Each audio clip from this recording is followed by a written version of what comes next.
Hoje vamos conhecer um pouco mais da história de Palestina de Goiás, uma jovem cidade com apenas 36 anos.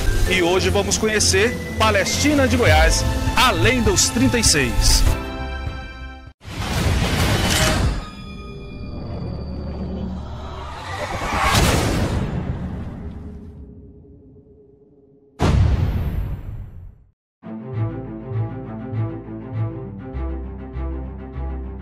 Palestina de Goiás, cidade localizada no sudoeste goiano, e de acordo com o último censo de 2022, a cidade conta com 3.132 habitantes.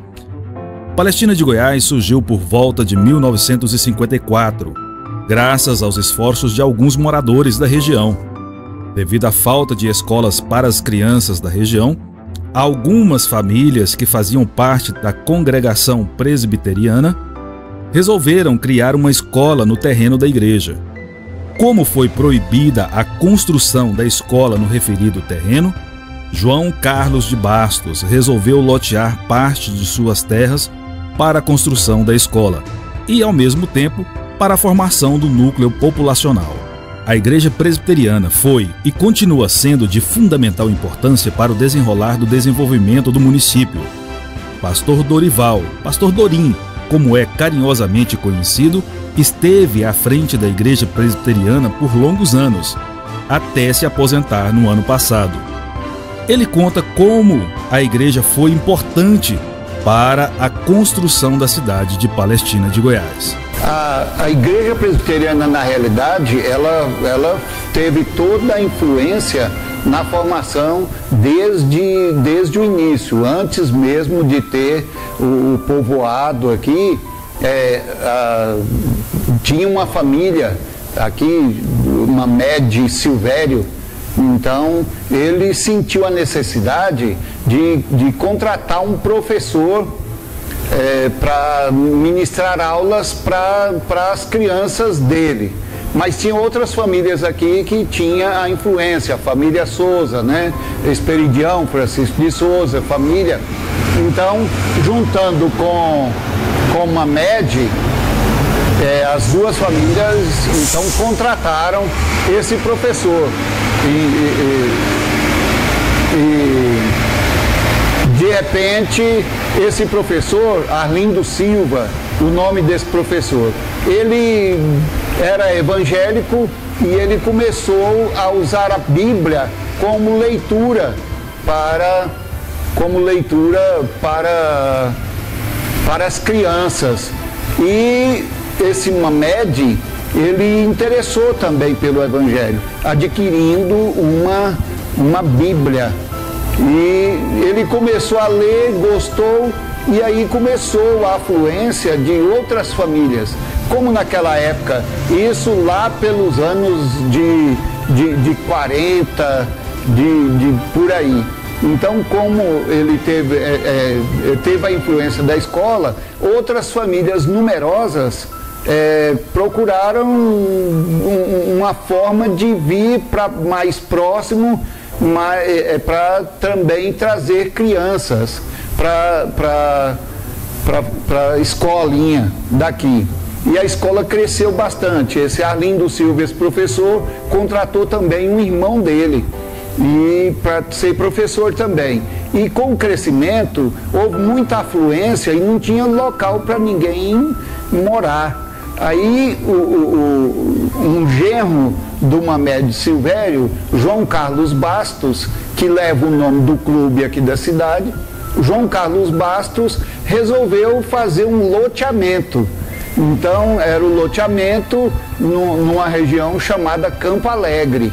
E a influência da igreja foi grande, porque logo começou a igreja, famílias que vieram também se agregaram à igreja, e a igreja foi uma influência grande também na saúde, né? Porque eles faziam as convenções, eram reuniões que vinham os missionários americanos, presbiterianos, e também trazia médicos. Então era uma conferência grande e tudo de graça. Então, ao ponto da igreja presbiteriana construir um campo de avião, na época feito a enxadão.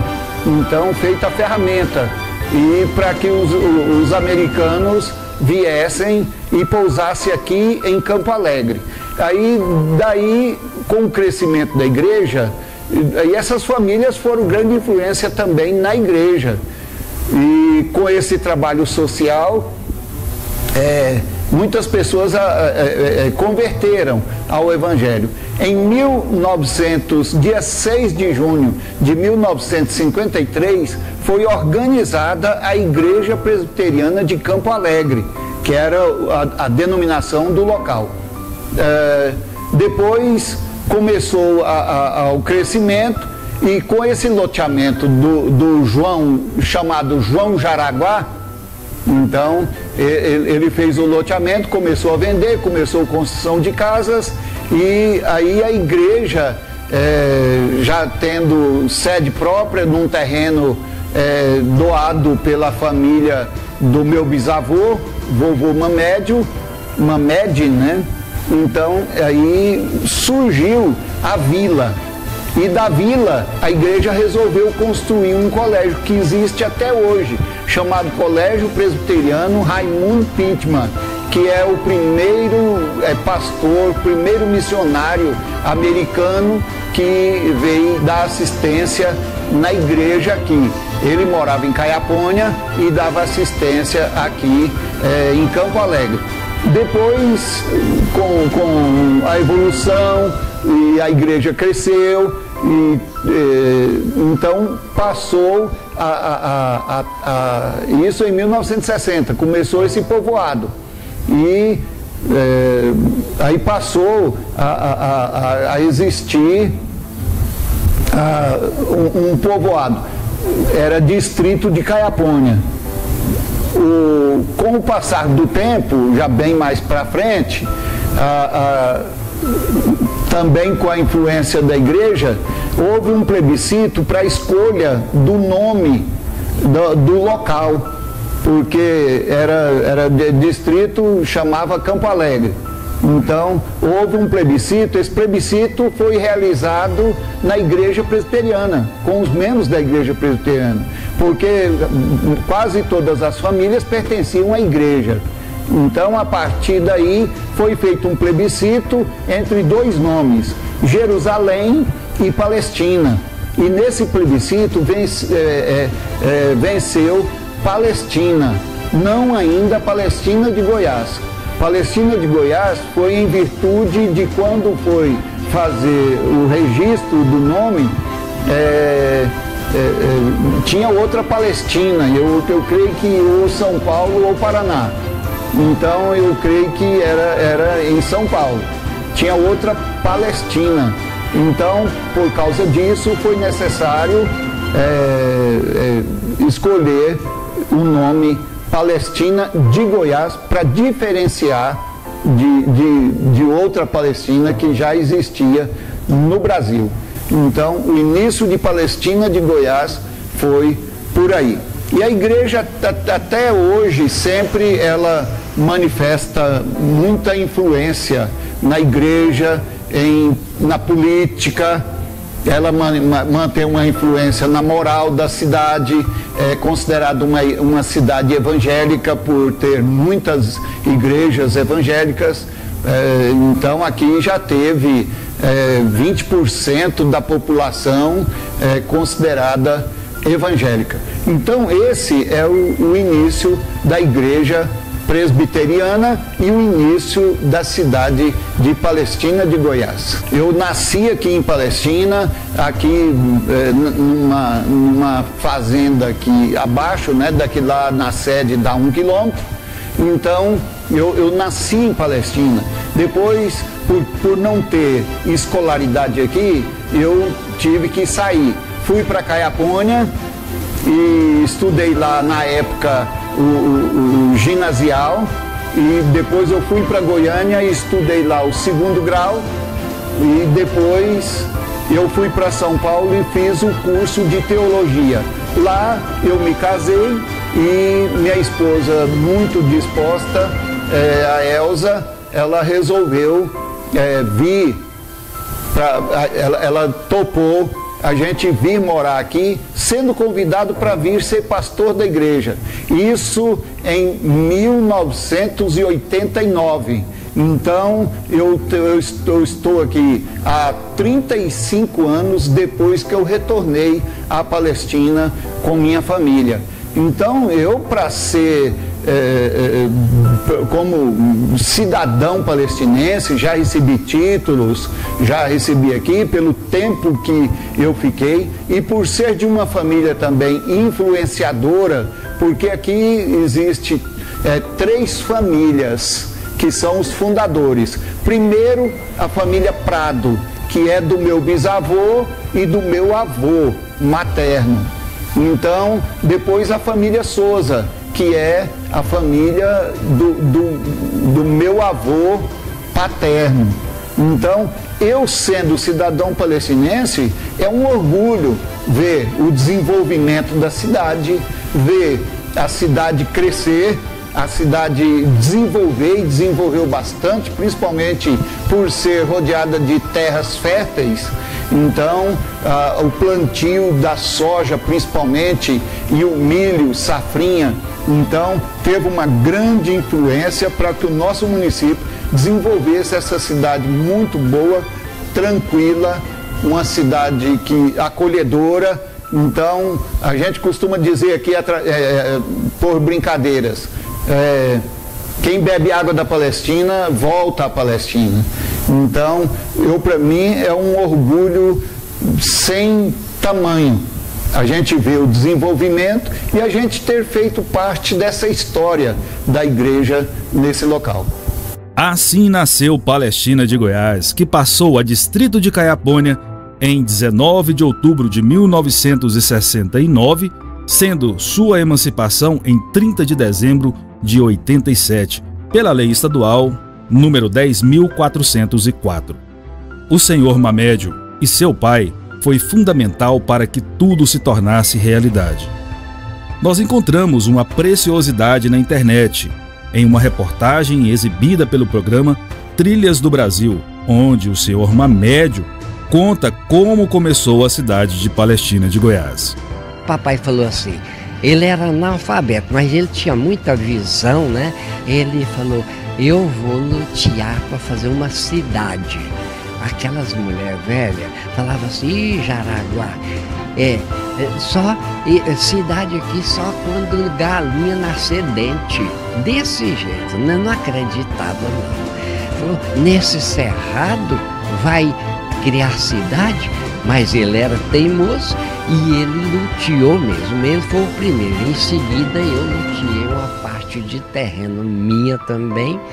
E aí começou, aqueles que queriam pôr filho na escola, aí melhoramos a escola, começou a crescer, aparecer pessoas que queriam pôr filho na escola, a gente de fazenda fazia um barraquinho aqui, era casa de palha. No começo tinha muita palha aqui por perto, hoje não existe mais. Aí nós queríamos criar o distrito, mas aí precisava o IBGE mandar vir contar as casas. Precisava 50 casas para criar um distrito. Deu 250 casas.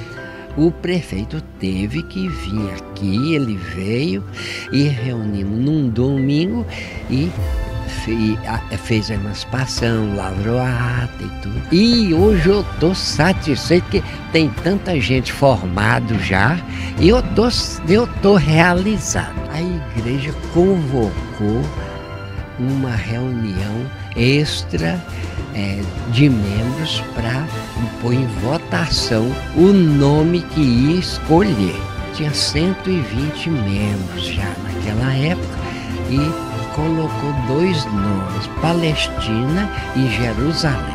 Mas a gente sabia que Palestina ia ganhar porque era um nome mais, assim, mais bonito. 70% votaram Palestina.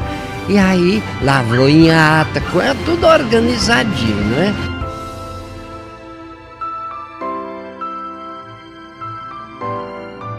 O município tem como fonte de renda a agropecuária, herança de boa parte dos municípios da região do estado, mas hoje experimenta a força do agronegócio com a implantação de grandes lavouras de soja, o que impulsiona a economia do município.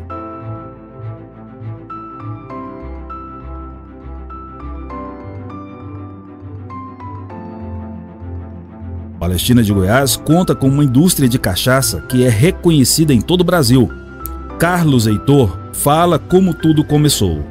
Tínhamos e continuamos ainda com a pecuária de corte.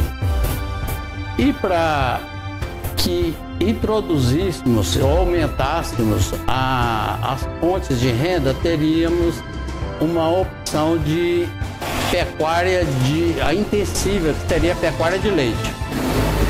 Para a pecuária de leite, nós necessitávamos de alimentação. Então, procurando uma fonte que desse sustentação, em 1995, através do SEBRAE, com o programa da cachaça, calculávamos que com o subproduto, não é com a cachaça, com o subproduto, que seria o bagaço, uma opção de montarmos uma indústria para produção de açúcar, mascavo, rapadura e cachaça. E assim fizemos.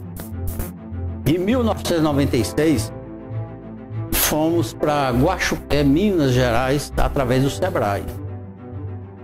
E conhecemos várias indústrias de cachaça e no município de Guaxupé, as indústrias de maquinários. Então, já aproveitamos e compramos o equipamento para começar a indústria de cachaça. Com isso, partimos de uma renda de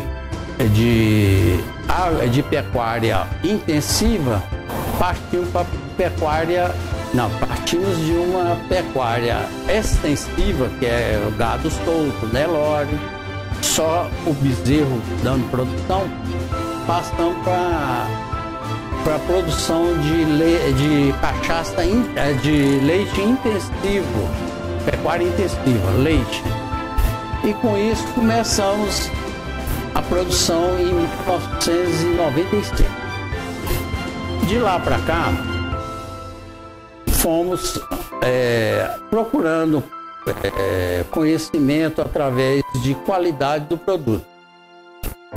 E em 1997, já tendo a primeira produção de cachaça, que foi em 1996, estávamos com dificuldade de estandardizar o produto, homogeneizar. E nos foi concedido uma vaga num convênio em Belo Horizonte sobre fermentação. Era um jamaicano, naturalizado escocês, professor na Inglaterra na época. Estava no Brasil a convite da Brahma e da Antártica sobre fermentação. Então, participando, ele nos deu todas as dicas sobre a qualidade do produto. É muito gratificante. Além de Palestina de Goiás, temos representado a nossa região. Inclusive, Iporá, já há umas 2 pessoas que chegam no turismo, chega lá em Camboriú, né, Balneário Camboriú, e às vezes veem o nosso produto, eles olham e se sentem, né, que isso aqui é produzido na minha região. Então, desde 1996, estamos na produção da Vale do Cedro e a cada ano crescendo mais. Os últimos 5 anos, passei para os filhos, para dar continuidade no produto, porque senão perderia aí praticamente 28 anos de trabalho. Viram as cachaças que eu tomei, mas não viram os tombos. Então, temos que considerar. Graças a Deus, um dos filhos, o mais novo, abraçou nossa bandeira e está dando continuidade. Inclusive esse ano foi o melhor ano, tanto de produção quanto de venda. Bem, eu nasci e fui criado no município de Palestina. Tenho orgulho de ser um palestinense. Antes era o município de Caiapônia, né? Palestina era um distrito de Caiapônia. Desde 1989 foi emancipado. Inclusive que meu tio, que é Joaquim Moraes, que era o prefeito de Caiapônia, fez parte dessa emancipação. E meu irmão Carlos Alberto Moraes, Carlão, foi o primeiro prefeito de Palestina. Palestina de Goiás completou 36 anos no dia 30 de dezembro do ano passado. Uma jovem cidade, mas com uma história rica e vasta que ultrapassa mais de 10 mil anos. Uma história cercada de mistérios e mitos. Estamos falando dos sítios arqueológicos encontrados no município. Uma viagem ao passado que requer enfrentar estrada de chão, caminhadas de mais de 2 quilômetros em mata fechada, mas que é recompensador pela beleza dos lugares. Cibele Viana, arqueóloga e professora da PUC Goiás, tem desbravado a região em estudos avançados na área da arqueologia, inclusive com escavações. Bom, Palestina, ela se destaca em termos regionais e também nacionais, porque não é um sítio, 2 sítios, mas são um conjunto de sítios, né? É um complexo arqueológico onde estão presentes vários sítios.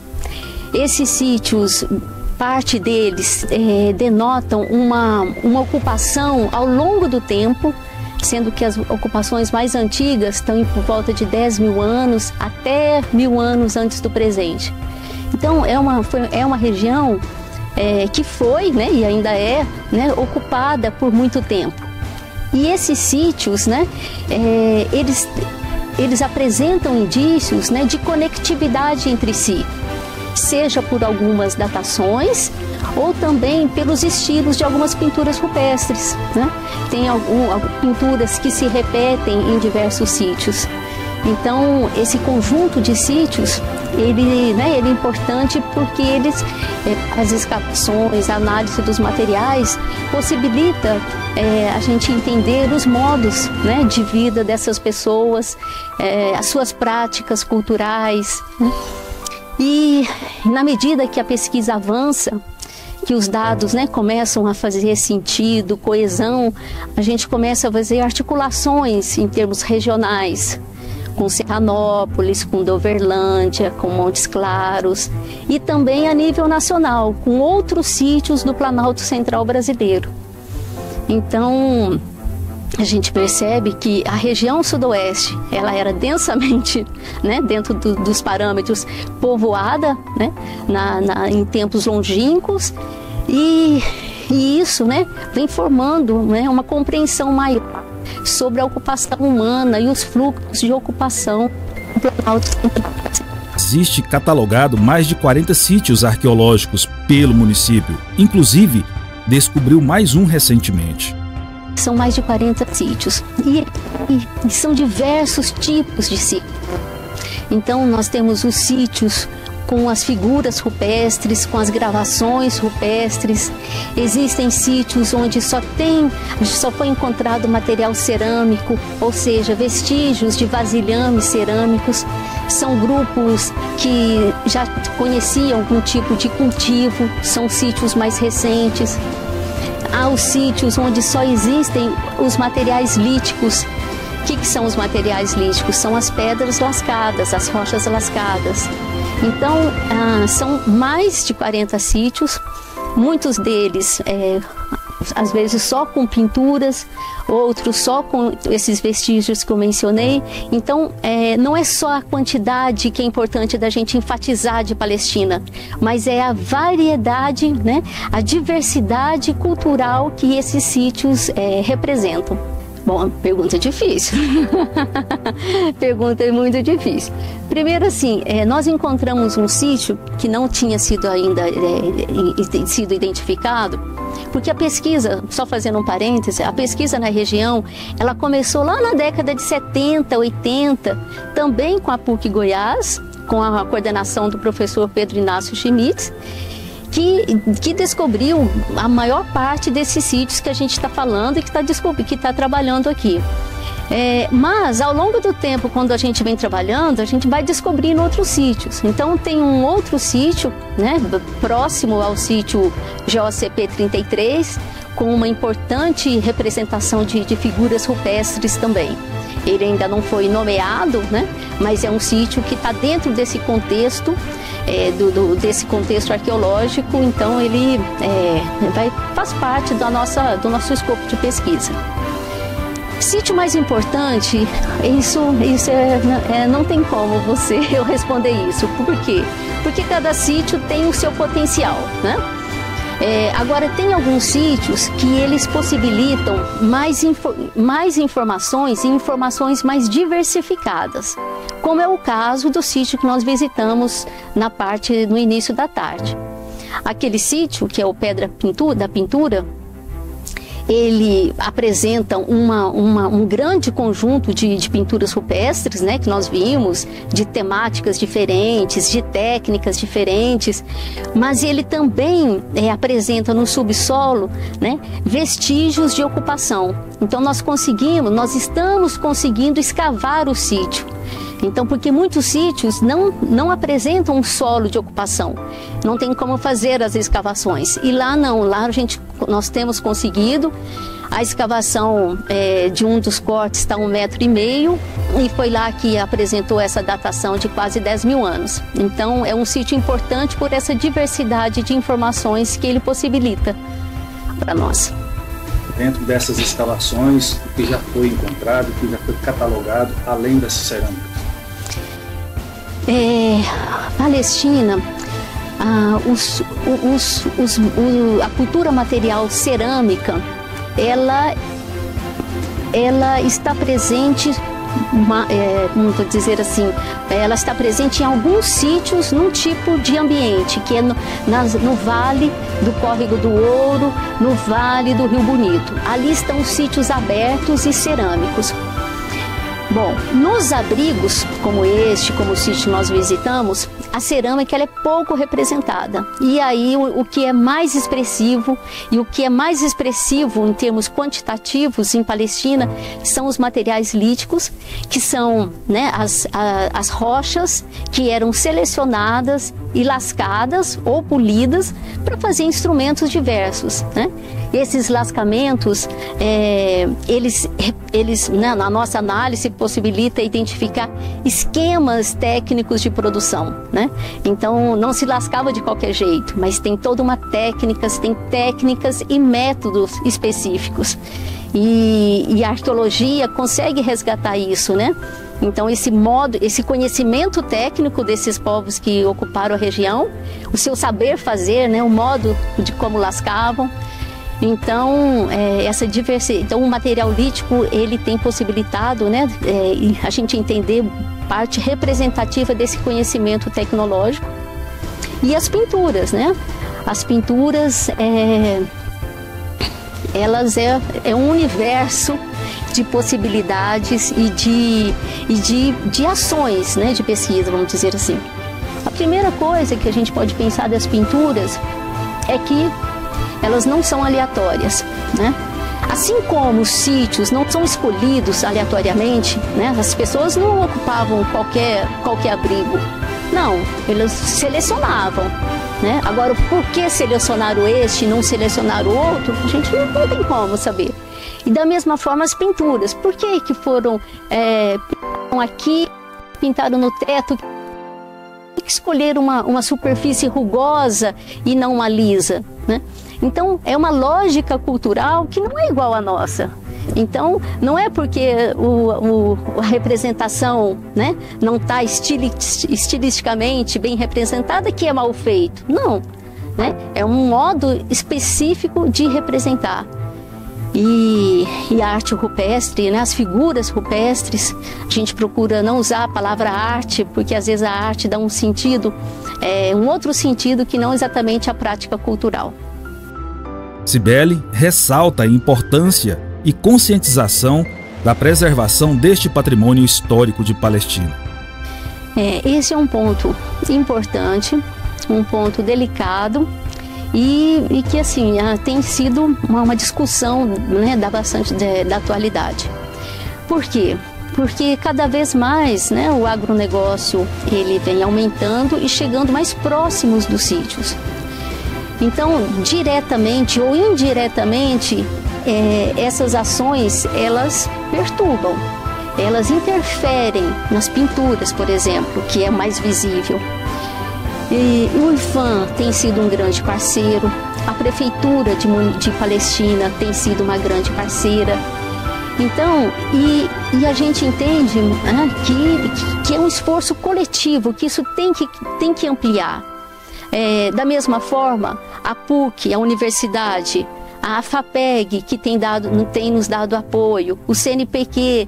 Então, são entidades, nem todas ligadas diretamente à questão política, mas a questão científica está junto com a questão política. Então, esses órgãos, eles têm apoiado, mas é claro que isso precisa ser muito mais efetivado, fortalecido. E eu espero, né, eu acredito também que esses documentários, né, que vocês estão fazendo e outros, né, que estão por aí, é uma forma também de dar visibilidade e de sensibilidade cada vez mais, não só aos poderes públicos, mas à população de um modo geral.